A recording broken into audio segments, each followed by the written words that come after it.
Soy el profesor Benito Codina del Departamento de Didáctica e Investigación Educativa de la Universidad de La Laguna. Soy especialista en rehabilitación de personas con discapacidad visual y voy a hablarles acerca de los fundamentos de la visión próxima para deficientes visuales. Hay que decir, en primer lugar, que cuando hablamos de visión próxima nos estamos refiriendo a todas aquellas actividades de la vida diaria que se llevan a cabo entre unos pocos centímetros y 40 aproximadamente. En definitiva, son aquellas que se requieren para tareas tales como la lectura de textos, libros, prospectos, cartas, etiquetas de precio, el uso de los mandos de electrodomésticos, la visualización de fotos, etc. Para ello, lo primero que tenemos que tener en cuenta es la agudeza visual de partida. Va a ser el requerimiento que nos indique cuál es la ayuda óptica o no óptica concreta que pueda requerir esa persona. Desde luego, cuando hablamos de la visión próxima o la visión cercana, lo más habitual es referirnos a la lectura. Consiguientemente, vamos a hablar de los principios generales de la intervención en la mejora de las habilidades lectoras en personas con déficit visual. Hay que tener, en primer lugar, consideración de la valoración del rendimiento con una ayuda óptica de la persona con un déficit visual. Tenemos en cuenta que la lectura tiene un carácter comprensivo. Asimismo, tenemos que tener presente que una persona asimila o capta aquello que lee. Eso conlleva la lectura eficiente. Aproximadamente, para que podamos hablar en esos términos, nos estamos refiriendo a un 65% de aquello que se lee.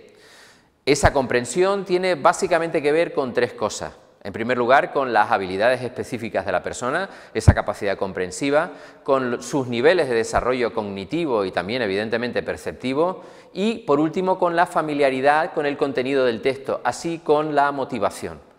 Para saber cuál es el nivel de una persona deficiente visual en cuanto a estos elementos de carácter comprensivo, la forma más sencilla de evaluarlo es preguntarle algo relacionado con el texto. El segundo aspecto tiene que ver con el carácter cuantitativo, o sea, con la velocidad lectora. Es el segundo de los indicadores. Tenemos que tener presente que la velocidad de la visión normal en cuanto a la lectura suele estar en torno a 150 o 400 palabras por minuto. Una persona deficiente visual en los primeros estadios suele andar más o menos en torno a las 60 palabras por minuto para que esa lectura sea eficiente. Evidentemente, a partir de nuestra intervención, de la instrucción, del entrenamiento, hemos de lograr que en estadios más avanzados consiga esa persona niveles de rendimiento mínimos en torno a 70-80 palabras por minuto para que dicha lectura, como decía antes, sea eficiente. Otro factor clave a tener en cuenta es la resistencia olfactiva. Distancias cortas de lectura o el uso de grandes aumentos, lo cual conlleva una lectura más lenta, suele conllevar fatiga y eso tenemos que haberlo medido. En la lectura intervienen muchos factores, voy a citar algunos por encima. La tipografía, evidentemente el tipo de letra ayuda a su reconocimiento. En ese sentido propiciamos letras que a ser posible sean claras, fácilmente legibles. El espaciado interlineal, nos estamos refiriendo a la distancia entre las líneas, hay que procurar que sea proporcional al tamaño de la propia letra. El espaciado interlínea, estamos hablando en este caso también de una distancia que tiene que ver con la capacidad de percibir más fácilmente o menos fácilmente aquello que se lee. La calidad del papel. En este sentido hay que procurar que sea un papel que no produzca brillo, también que sea un papel suficientemente denso para que no se transparente y, a su vez, procurar en la medida de lo posible que tenga un color que permita el incremento del contraste. La longitud del renglón. Aunque algunas agencias especializadas como la Lighthouse recomienda renglones que no sean más largos de los 36 caracteres, la verdad es que es difícil conseguirlo, pero hay que procurar que dichos renglones no sean excesivamente largos. Por último, la distribución del texto. Textos alineados al lado izquierdo, por lo tanto fácilmente localizable su encabezamiento, son mejores para las personas deficientes visual que aquellos textos que se inician a mitad de página o que están distribuidos aleatoriamente. Los factores implicados en la lectura. En este caso son elementos no solamente valorativos, sino también de intervención. En primer lugar, los movimientos oculares. Sabemos que los movimientos oculares se basan en algunos denominados de carácter sacádico y fijaciones. Cuando llevamos a cabo la lectura hacemos un avance de nuestra percepción visual a través de pequeños saltos que conllevan periodos de fijación en nuestra fobia, que es la parte de mayor agudeza, de mayor capacidad perceptiva, que permiten la asimilación de la información. Por lo tanto, llevamos a cabo periodos de fijación seguidos de periodos de movimientos sacádicos para volver a periodos de fijación. Podríamos decir que cada 4 fijaciones llevamos a cabo a su vez algún momento de carácter sacádico. La lectura, por lo tanto, tiene un 90% de percepción y un 10% de búsqueda de la información nueva, que son precisamente esos denominados movimientos sacádicos.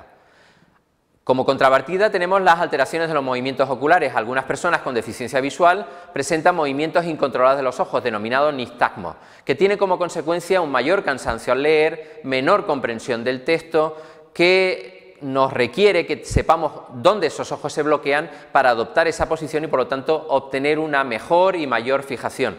También las manos pueden ayudar para colocar delante del texto a leer nuestra posición de lectura más cómoda. Otro elemento a tener presente es el campo visual. Los esquetomas centrales o manchas ciegas en nuestro campo visual requieren técnicas de adquisición y mantenimiento de la visión excéntrica o parafoveal, aquella que no está establecida justo en el centro de nuestro campo visual o zona de mayor agudeza. Esas restricciones de campos centrales o hemianopsias, que son pérdidas parciales de nuestra visión periférica, tienen que ser tenidas en cuenta de cara a considerar un campo de fijación muy reducido. La agudeza visual de cerca generalmente en las personas con deficiencias visuales suele ser muy reducida. Por eso requerimos de sistemas ópticos o electrónicos de aumento que permitan la lectura de textos convencionales. Hay que tener en cuenta una relación muy clara, y es que cuanto más aumento, mayores complicaciones, porque generalmente repercute en un menor campo visual.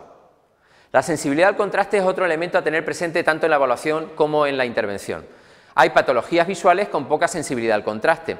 Eso conlleva que la lectura se hace más complicada si los caracteres son poco marcados o con tinta de color que requieren o que conllevan poco contraste. De aquí hay que compensar esa pérdida de la percepción de dicha sensibilidad para intentar resarcirlo a través de elementos bien marcados con contrastes bien diferenciados.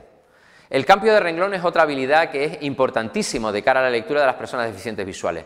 Normalmente hacemos cambios de renglones en diagonal, pero las personas con deficiencia visual tienen que hacerlo de manera diferente, de tal manera que cuando llega al final del renglón vuelve atrás por él mismo hasta el inicio y a partir de ahí salta al renglón siguiente, hasta el final del mismo, vuelve atrás y nuevamente salta al renglón siguiente. Por lo tanto, en lugar de diagonal hacemos un movimiento de ida y vuelta a lo largo del mismo renglón antes de saltar al que le sucede.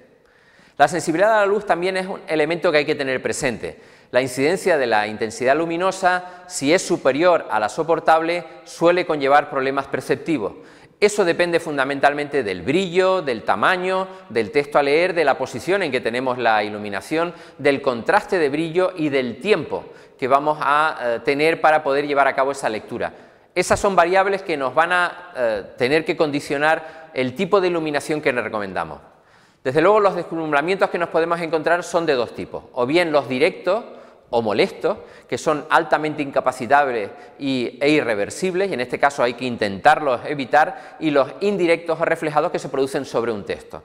Los primeros los vamos a evitar a través de la posición de la luz superior al texto o lateral en función del ojo con mayor predominancia visual, y el indirecto utilizando, como antes decía, zonas de lectura, papeles que no produzcan enormes brillos, que sean capaces de absorber esa cantidad de luz.